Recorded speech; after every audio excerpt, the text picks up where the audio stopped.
The Storks. On the last house in the village, there lay a stork's nest. The mother stork sat in it with her 4 little ones, who were stretching out their heads with their pointed black bills that had not yet turned red.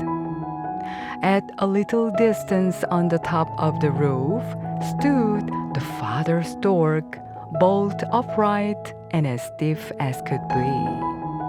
That he might not appear quite idle while standing sentry, he had drawn one leg up under him, as is the manner of storks. One might have taken him to be carved in marble, so still did he stand. It must look very grand for my wife to have a sentinel to guard her nest, he thought. They can't know that I am her husband and will, of course, conclude that I am commanded to stand here by her nest. It looks aristocratic.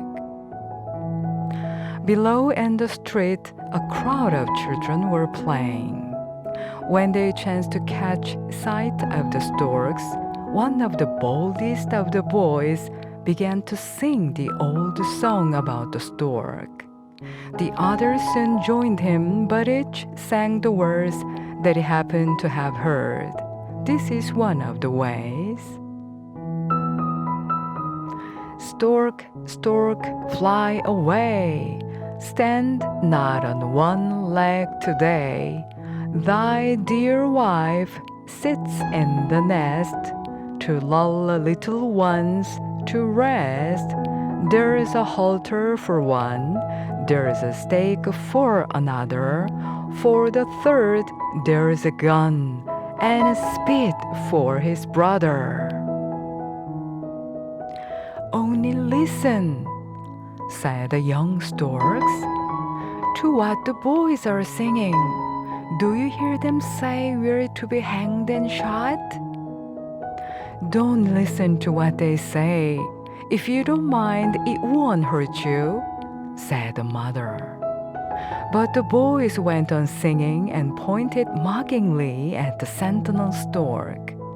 Only one boy, whom they called Peter, said it was a shame to make game of animals, and he would not join in the singing at all. The mother stork tried to comfort her young ones. Don't mind them, she said. See how quiet your father stands on one leg there. But we are afraid, said the little ones, drawing back their beaks into the nest. The children assembled again on the next day, and no sooner did they see the storks than they again began their song. The first will be hanged, the second be hit. Tell us, are we to be hanged and burned? Asked the young storks. No, no, certainly not, replied the mother. You are to learn to fly, and then we shall pay a visit to the frogs. They will bow to us in the water and sing, croak, croak, and we shall eat them up, and that'll be a great treat. And then what? Questioned the young storks. Oh, then all the storks in the land will assemble, and the autumn sport will begin. Only then one must be able to fly well, for that is very important. Whoever does not fly as he should will be pierced to death by the general's beak. So mind that you learn well when the drill begins. Yes, but then after that we shall be killed, as the boys say. Hark! They are singing it again. Attend to me and not to them, said the mother stork. After the great review, we shall fly away to warm countries. far from here, over hills and forests. To Egypt we shall fly, where are the three-cornered houses of stone, one point of which reaches to the clouds. They are called pyramids and are older than a stork can imagine. In that same land there is a river which overflows its banks and turns the whole country into mire. We shall go into the mire and eat frogs. Oh, oh! Exclaimed all the youngsters. Yes, it is indeed a delightful place. We need do nothing all day long but eat. And while we are feasting there so comfortably, in this country, there is not a green leaf left on the trees. It is so cold here that the very clouds freeze in lumps or fall down in little white rags. It was hail and snow that she meant, but she did not know how to say it better. And will the naughty boys freeze in lumps? Asked the young storks. No, they will not freeze in lumps, but they will come near it, and they will sit moping and cowering in gloomy rooms while you are flying about in foreign lands amid bright flowers and warm sunshine. Some time passed, and the nestlings had grown so large and strong that they could stand upright in the nest and look all about them. Every day the father stork came with delicious frogs, nice little snakes, and other such dainties that storks delight in. How funny it was to see the clever feats he performed to amuse them. He would lay his head right round upon his tail, and sometimes he would clatter with his beak as if it were a little rattle, or he would tell them stories, all relating to swamps and fens. Come, children, said the mother stork one day. Now you must learn to fly. And all the four young storks had to go out on the ridge of the roof. How they did totter and stagger about! They tried to balance themselves with their wings, but came very near falling to the ground. Look at me, said the mother. This is the way to hold your head, and thus you must place your feet left, right, right. That's what will help you on in the world. Then she flew a little way, and the young ones took a clumsy little leap. Bump, plump, down they fell, for their bodies were still too heavy for them. I will not fly, said one of the young storks as he crept back to the nest. I don't care about going to warm countries. Do you want to stay here and freeze when the winter comes? Will you wait till the boys come to hang, to burn, or to roast you? Well, then I'll call them. Oh no! Cried the timid stork, hopping back to the roof with the rest. By the third day, they actually began to fly a little. Then they had no doubt that they could soar or hover in the air, upborne by their wings. And this they attempted to do, but down they fell, flapping their wings as fast as they could. Again the boys came to the street, singing their song. Storks, storks, fly home and rest. Shall we fly down and pack them? Asked the young ones. No, leave them alone. Attend to me. That's far more important. 1, 2, 3. Now we fly around to the right. 1, 2, 3. Now to the left, round the chimney. There, that was very good. That last flap with your wings and the kick with your feet were so graceful and proper that tomorrow you shall fly with me to the marsh. Several of the nicest stork families will be there with their children. Let me see that mine are the best bred of all.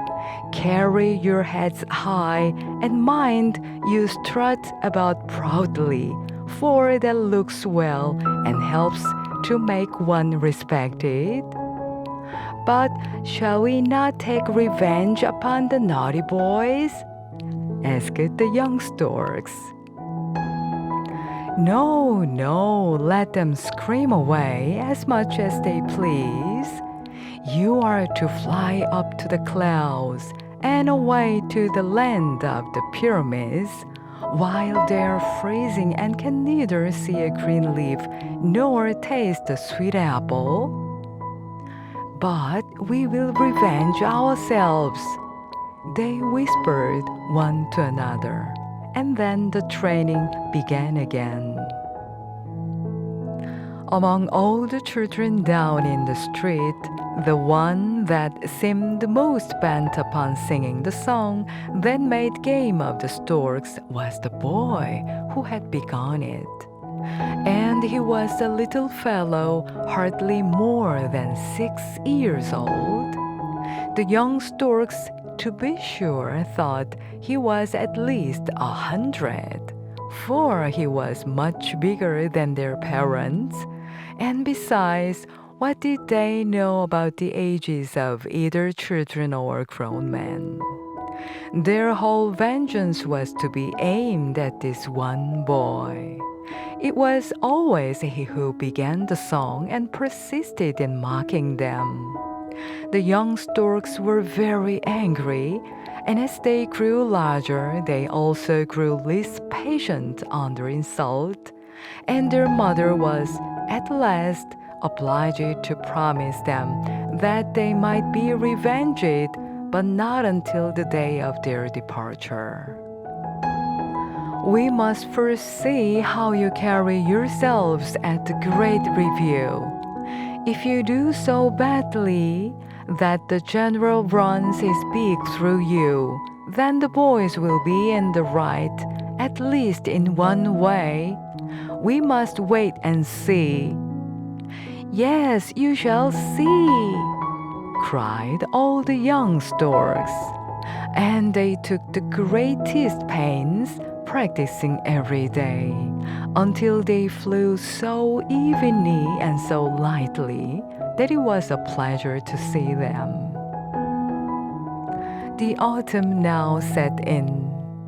All the storks began to assemble in order to start for the warm countries and leave winter behind them. And such exercises as there were, young fledglings were set to fly over forests and villages to see if they were equal to the long journey that was before them. So well did our young storks acquit themselves that as a proof of the satisfaction they had given, the mark they got was remarkably well, with a present of a frog and a snake, which they lost no time in eating. Now, said they, we will be revenged. Yes, certainly, said their mother. And I have thought of a way that'll surely be the fairest. I know a pond where all the little human children lie till the stork comes to take them to their parents. There lie the pretty little babies, dreaming more sweetly than they ever dream afterwards. all the parents are wishing for one of these little ones, and the children all want a sister or a brother.